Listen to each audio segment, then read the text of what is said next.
actualité na moto yeba makambo oyo eza koleka.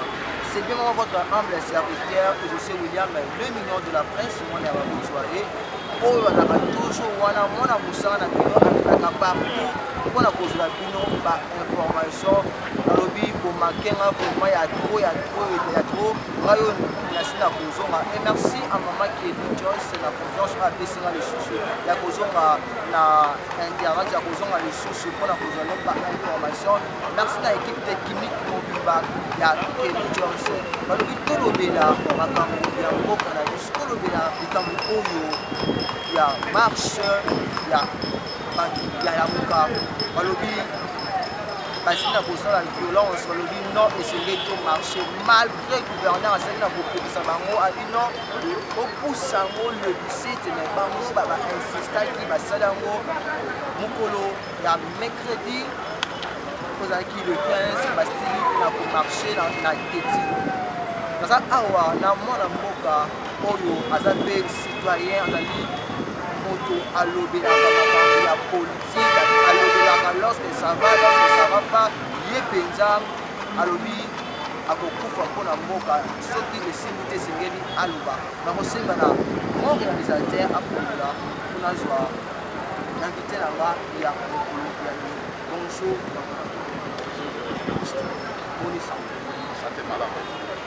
nakosenga na yo vraiment omekela mpe koloba lenete en tant que bana mboka oyo baza mpe lokola yo basila komona o malamu olenge koéclaircir bango olenge kopesela na makambo oyo esi na koleka na marche ya lamuka wana nga liboso ezali naki mwana mboka estce kosala violence to kotelemela mibeko oyo gouvernement esi na kopesa eza malamu to eza mabe oyebiki yango mboka nyonso na mokili na monde entier ezaka na mibeko na so eye na kati ya constitution toyebi ke élection marche eza interdite marche interdite façon ya korevendike droit na yo bapesi mitindo ke mosu alinga revendike droit na yo kosala bamarche po aloba po attendre voix na ye na baautorité bayoka likambo moke nakoki kosala mwa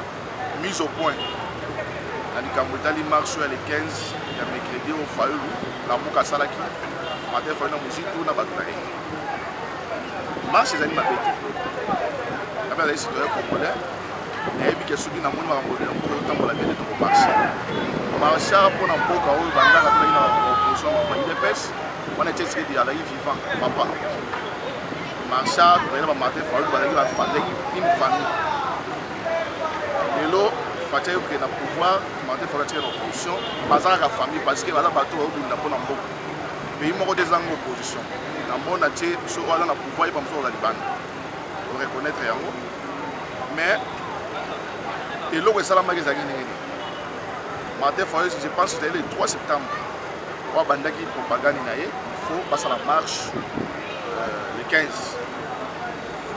bande mobilisation ya bato mobilize et au coma le 15 alors biso mpe toyebaki na biso te kenzo wana ezalaki rentrée parlementaire badéputé bakendaki vacances bazongi vacances donc ezali likambo ya chambre basse na chambre haute bazali kosangana mpo babanda nani baséance ya sika bavote budget nyonso elingi etombaki le 15 ntango bandeko bakei kosenga permission na gouverneur de la ville a permettre bango basala marche gouverneur de la ville te le 15 ekosimba te po le 15 ali rentré parlementaire badepute bakosaka bango bavote makambo oyo eza important ya babudget ya mboka bopousa yango le 17 ezalaka ndeko fayulu ye moko te ye mpe kalamuka yango ezalaki fayulu na mozitu na oyo tobengi plateforme ya lamuka ezalaki na Willy Mishiki ye na kati ya union sacré nalandaki mpe na bainformation ye mpe atiaki mpe marche le même jour le 15 tomona su ndeko mbozo azali na président ya assemblée nationale ye mpe parti na auto sa meeting na kanluka parti na ye mpe organisaki marche kaka le même le 15 ezalaki na 3 leaders basalaki ke bamarche le même jour Mais tant que je ne gouverneur, gouverneur a dit que surtout, vous avez marche les 15 à Zaki. Beaucoup ça, on a si. Il faut tirer les 17. Bon, je pense que c'est les 20. Oui, mais ici les 23, entre les 22 et les 23. Bandinga Moussou sur Batosi. Il faut changer de décision dans les cas pour marcher les 15. Mais vous voyez qu'il y a un mot qui a dit que vous avez boyé l'eau. Parce que tant que vous avez un pouvoir en place, vous avez une décision. Tant que vous avez une force, vous avez une résistance. Mais vous avez assurer qu'il y a changer d'identité à marcher les 15. Il y a une marche qui est est-ce que gouvernance de la ville a fait ce qui marche et ça la marche? Il y a pas que après marche, on va des ordres et tout ça là bas. Donc, ça qui a été encore pollué, ça qui a séwana, ou ça qui a fait ça marche là, on ça là. Il y a des campos à la guitare. Parce que et l'homme est ceux qui vont sur la marche, mais destination à Bango, par exemple, dans l'hôtel de ville, par exemple, dans la primature, il y a des longs. Mais par contre, la marche, destination à Bango, on a parlé du peuple. On a parlé du peuple, on déplace les députés au Rwanda pour voir ça dans la motion en Boko. Au moins, ce qui est place, on va même se souvenir, et ça, on a parlé du peuple. Bango, ça va dégager les députés. On va voir comment ça, ça va députés. Et les pays ont dit bon, on a petit cité. Il y a un qui faut là pour ça et Simba qui mais il faut là ça des résistance. Ndé to yebi na mboka na biso to na Afrique. Pour que ta usika te. So ba boye loko yo boyi ba ba ocha ba position na balabala yo bi to sala. Ndé o mona ki o nyonso ekaki wana. Mais eloko lekela biso to se plater ba beta bato. Parce que le pouvoir est fatigué de la démocratie. l'IDP sont comme un pouvoir dans la démocratie. Parce que l'union pour la démocratie et le progrès social. Donc, démocratie, on a quatre IDPS. Maintenant, tout le monde a bloqué à Boye. Parce que Koufa, ils ont mabé. De la part des policiers, ils ont pas de ça. Ils ont profité. Mais pour bêter, ils ont bien. Mais quand on paye des conflits, il faut comprendre que les gens marchent.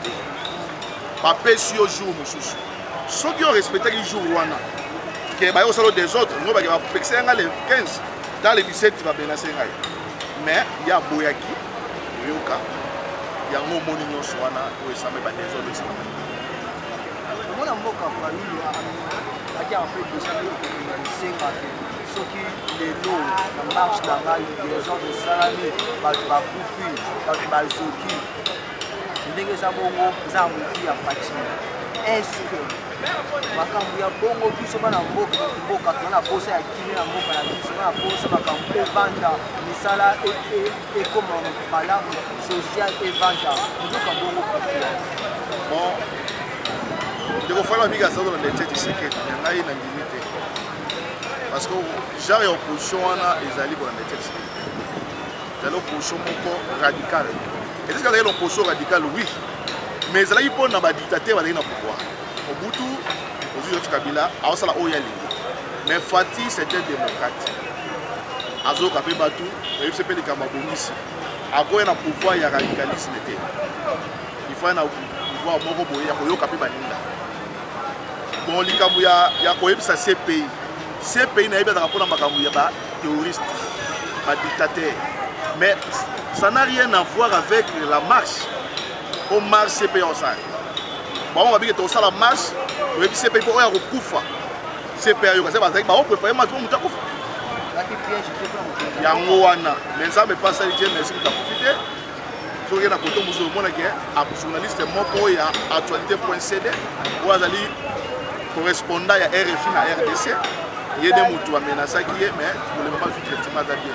Pour ligne de kimia. Sauf alors on va pouvoir azilango na yeboka à ton pouvoir. Mais ils ont dit que on a côté tout le monde c'est 3 ans, notre souci n'a été. Même maintenant, on a besoin de citer.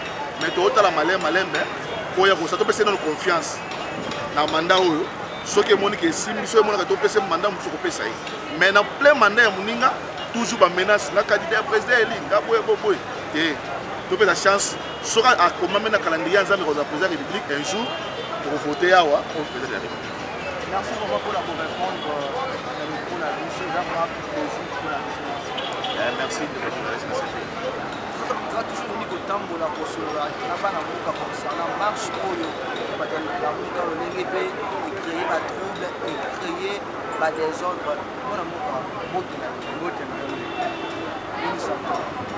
kaka ndenge mboka ezotambola babi bino nini botelemeli marche ya bandeko ya lamuka babi marche yango ebimisi mpe mbutu marche yango gouverneur de la ville asila kointerdire bangabi mokolo ya le 15 bomarche te bomarche le 17 bango basina komarche mpona omona mboka ezaki yo comment lolenge basina kodesobéir na ordre oyo gouverneur apesaki.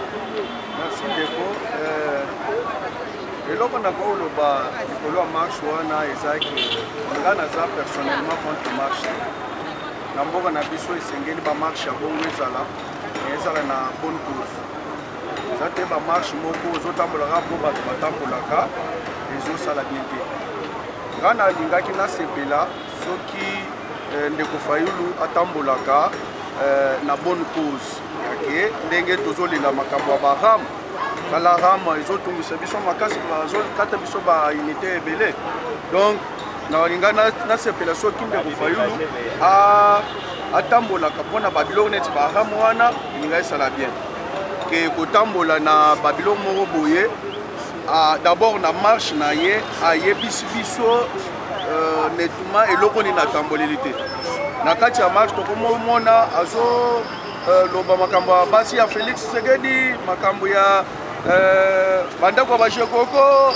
makambo moko ya kofingaka bapolisier donc moto azo aspire kozala président de la république prochainement eza moto oyo aza na bango na charisme moko boye oyo ekosengaki azala na babiloko moko boye akobimisa na monoko na ye te donc normalement marche toza nango contre te na mboka na biso eloko ya bamarche wana nde emonisaka mpenza ke état de droit ekoti démocratie ezali po soki mamarche wana eza te tokolobela makambo ya démocratie ta donc marche wana mpenza ndenge esalemi tout d'abord naza nango contre te mais esalemi na ndenge elongobani te donc po ye moko abandi akoloba makambo moko boye na kati ya marche oyo eza digne ya moto azo aspire kozala président de la République na futur ozo comprendre nde mpenza eloko nazalaki na koloba koloba bamarche wana eza mpenza normal ndeko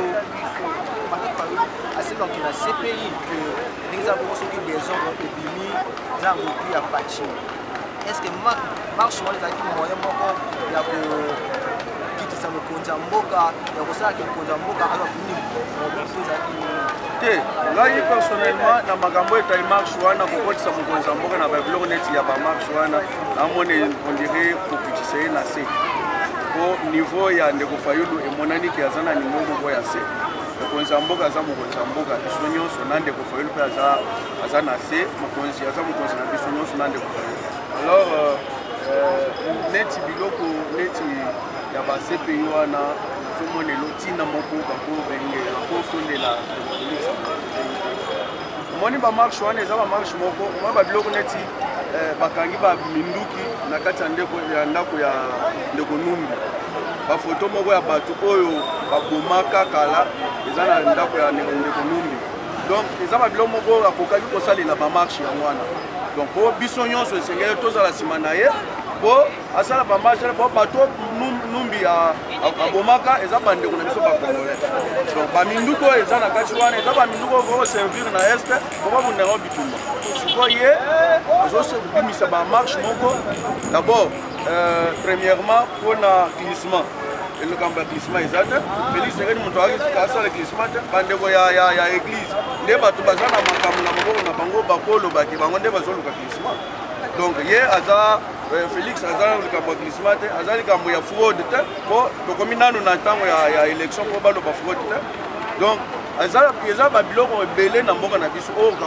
organise marche mpenza oyo akoka kobenda biso peuple congolais tozala nsima na ye neti baharamu wana neti bato bakufi bato bakufa na este neti bakangi baminduku na ye mpa john numbi eza babiloko ebele babiloko oyo azobimisela bamarche eza yango na ntini moko on a eu pour les nyonso oyo bazala koma réussi na marche wana omeka mpeni koma message fort oyo ekosula bango bazala motive en tant que marche oyo ekoya bazala nsima ya mokonzi